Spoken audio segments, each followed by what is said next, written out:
Hey guys, it's Wendy Hutchinson with Alinea Life Coaching, and this is my October 2024 newsletter. Today I'm talking about the art of letting go.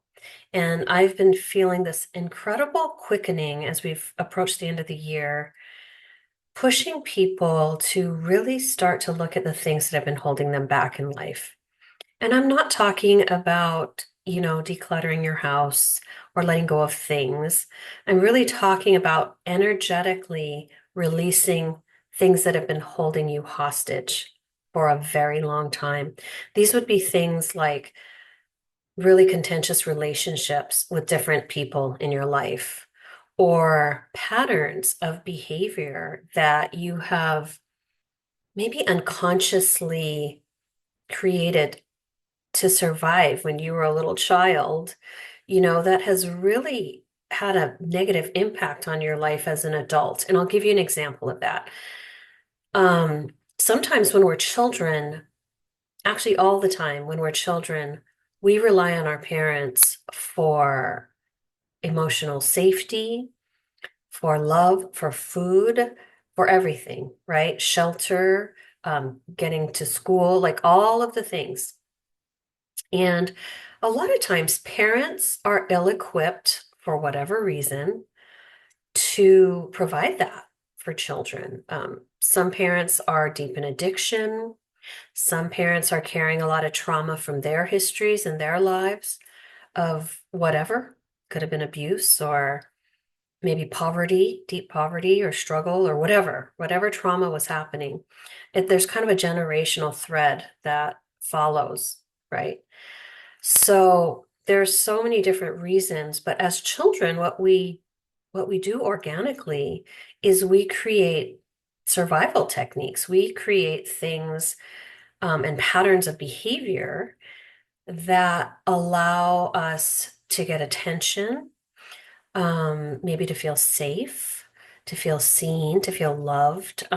We create things in our lives as toddlers to make our parents happy and to receive what we need. And these patterns have long-lasting impacts moving into adulthood and often don't serve us in adulthood. And I will speak to my own pattern, which was becoming a perfectionist.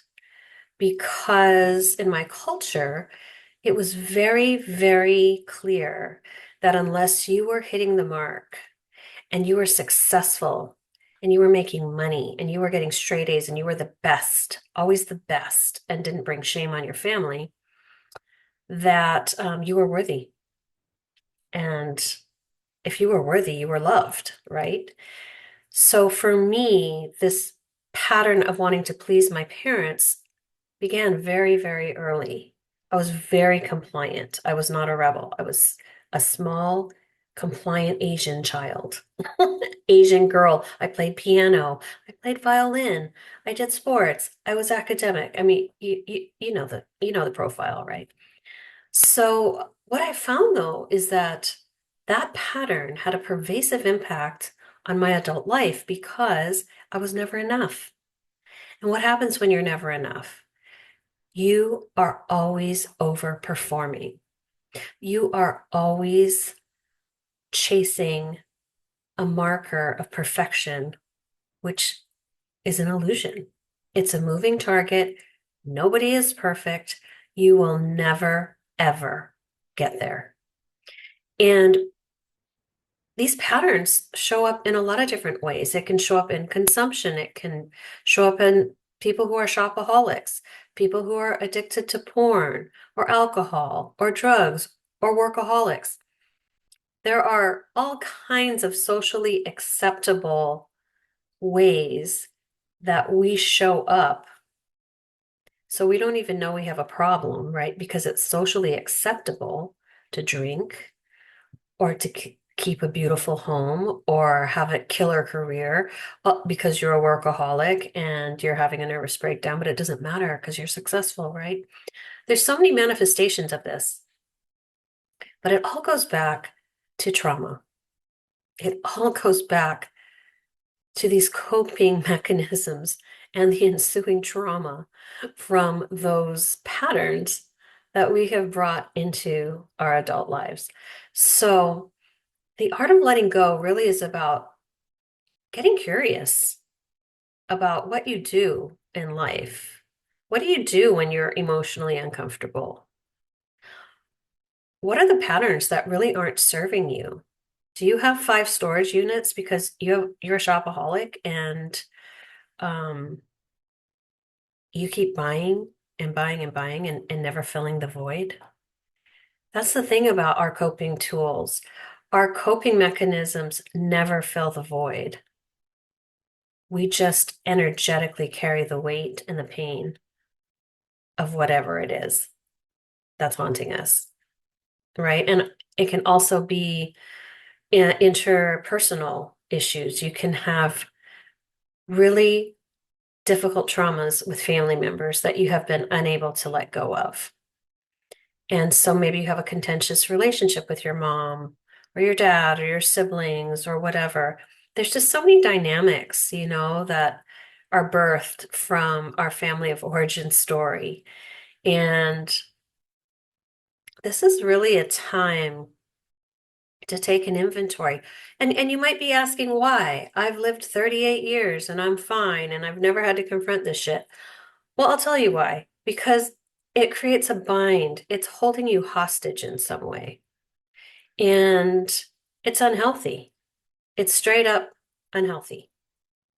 And when you can break that bind and when you can heal and release energetically these patterns and programs and all this bullshit that you're dragging around like an 18-wheeler behind you in life, you are going to set yourself free. And all the energy that you have put towards keeping these plates spinning of toxicity or anger or shopping or alcoholism or whatever the coping mechanism is,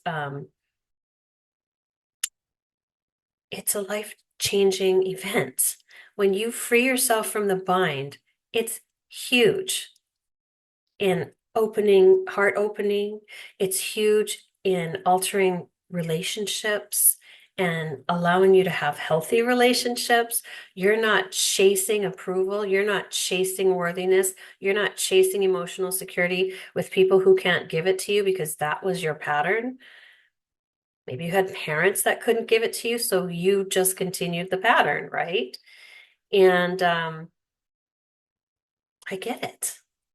I have my own shit to deal with, which is why my topic for my newsletter this month was the art of letting go. So, what does that look like? That looks like really getting curious about what your patterns are. It looks like acknowledging that you are burying and masking and avoiding something pretty pervasive in your life. It looks like having the courage to create boundaries, to start choosing yourself. It looks like seeking help to help process through and release some of this stuff, either with people like me, who I'm a quantum energy healer and I heal a lot of soul trauma, a lot of really dark stuff with my clients. And it goes back. I mean, your soul trauma goes back very, very far in your human lineage. And I'm talking far, antiquity, far. Um, but, you know, I think we have to get real with ourselves right now. And you've carried these burdens and these patterns and these pains and traumas for so, so long, and you don't have to. And that's why I felt it was so important to really talk about this right now. We're here to support you.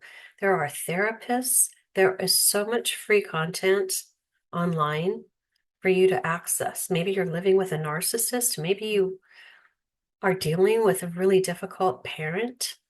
Um, Maybe you're in a toxic work environment and feel disempowered and you don't believe in yourself. I mean, there's so many things, right, that we hold energetically. And every time we can cut a cord, and it's like we're in a hot air balloon and we have all these sandbags hanging down, weighting us down, and really preventing us from rising into the fullness of our being and joy and really allowing us to thrive in life, you know? So every time you cut a sandbag, you are releasing weight and you're rising. And some people have a lot of sandbags, to cut. Anyway, long story short, I am hosting a workshop called The Art of Letting Go. It's December 1st. It's going to be 11:30 a.m. to 1 p.m. Central Time. And if you're interested, I will put contact information for you in the comments below in the video or in my newsletter if you found me and subscribe to my newsletter. And also, I just wanted to do this offering to help people really energetically release things, not just write an affirmation or just, you know, talk about it. There's an energetic thing, there's energy in the thing that you're holding. And when you can release it, it really allows you just to take a deep breath, to be able to open your heart, to be able to just exhale, you know? So think about it. I know you all have what it takes to set yourself free. And when you have the courage to take the first step and find the resources that are really going to help you move forward, I know that you can. So I hope you all have a beautiful day wherever you are in the world. Don't forget to be kind and compassionate towards yourselves and love yourselves. And I will talk to you later. I'll talk to you next time, next month. Take care. Bye.